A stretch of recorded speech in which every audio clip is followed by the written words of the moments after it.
ԱՄՆ պետքարտուղար Քոլին Պաուելի աշխատակազմի նախկին ղեկավար, ԱՄՆ ցամաքային զորքերի պաշտոնաթող գնդապետ Լոուրենս Ուիլքերսոնը թույլ է տվել Ուկրաինայի առաջնորդ Վոլոդիմիր Զելենսկու հեռացումը մինչև Սուրբ Ծնունդ։ Նախկին պաշտոնյայի խոսքով քաղաքական գործիչը կարող է կորցնել իր շրջապատի պաշտպանությունը, այդ թվում օլիգարխների, եւ կամ կցանկանա փախչել իր ամառանոցներից մեկը կամ կզրկվի կյանքից։ Կանխատեսում են, որ մինչև Սուրբ Ծնունդ այդ իրադարձություններից մեկը տեղի կունենա, ասել է Ուիլքերսոնը։ Նա հավելել է, որ նրանք, ովքեր շրջապատում են Զելենսկուն, դժվար թե պայքարեն նրա համար։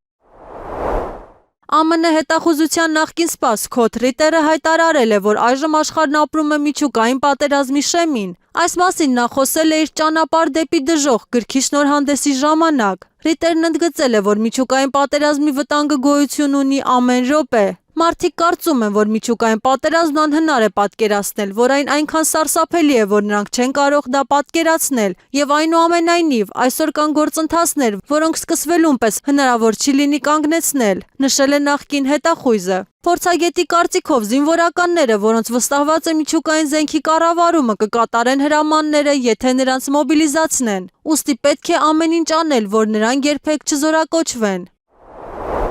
Ռուսական հատուկ ծառայությունները կանխել են Պակիստանի երկրից C-400 հակաօդային պաշտպանության համակարգի տեխնոլոգիաները դուրս բերելու փորձը։ Այս մասին հայտնել է The Economic Times-ը, հղում անելով իր աղբյուրներին։ Մոսկվան բացահայտել է լրտեսական ցանց, որը ղեկավարում էր Պակիստանի միջգերատեսչական հետախուզությունը, որը փորձում էր մաքսանենգ ճանապարհով Ռուսաստանից դուրս բերել ՀՕԲ համակարգերի տեխնոլոգիաները։ Սանկտ Պետերբուրգում հակահետախուզական գործողության ընթացքում ձերբակալվել է Ռուսաստանի քաղաքացի, որը փորձել է դուրս բերել ռազմական ուղղաթելային տեխնոլոգիաների եւ ՀՕԲ համակարգերի մշակման համար օգտագործվող փաստաթղթերը, ինչպես նաեւ ռազմատրանսպորտային ուղղաթիռների մասին այլ տեղեկություններ, հայտնել են իրավիճակին ծանոթ աղբյուրները։ Ինչպես նշել են նյութի հեղինակները, Հնդկաստանի ռազմաօդային ուժերի կողմից օգտագործվող C-400 համակարգերը վճռորոշ դեր են խաղացել Սինդուր ռազմական գործողության մեջ, որի ընթացքում երկիրը հրթիռային հարվածներ է հասցրել Պակիստանի տարածքին, ի պատասխան Փահալգամի ահաբեկչության։ Պարբերականի տվյալներով Նյու Դելին նախատեսում է ռուսական նման համակարգերի եւս 5 համակարգ գնել։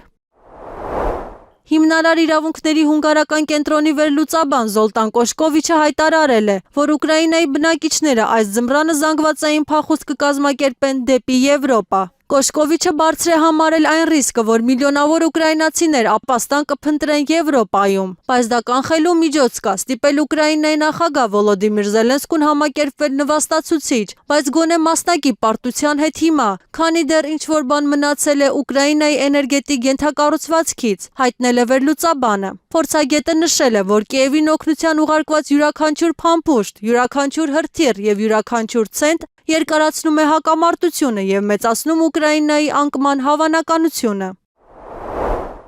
Ֆրանսիական հայրենասերներ կուսակցության առաջնորդ Ֆլորիան Ֆիլիպոն քննադատել է Բելգիայում գերմանական համակարգերի տեղակայումը։ Այս կերպ Ֆիլիպոն արձագանքել է այն տվյալներին, որ Գերմանիան Բելգիայի է ուղարկել ռազմաօդային ուժերի ստորաբաժանումներ եւ անօդաչու թռչող սարքերի հակազդման համակարգեր։ Գերմանիան ռազմական ուժեր է տեղակայում Բելգիայում, Ռուսաստանի դեմ։ Գիտակցում ենք արդյոք այս հակառուսական պարանոյայի անհեթեթության, մանիպուլյացիա եւ խելագարության ողջ աստիճանը, նշել է քաղաքական գործիչը։ Պատգամավորը նաեւ կոչ է արել հրաժարվել Ուկրաինային տեխնիկա եւ ֆինանսներ մատակարարելուց։ Նրա կարծիքով պետք է վերսկսել կառուցողական եւ հանգիստ երկխոսությունը Ֆրանսիայի եւ Ռուսաստանի միջև։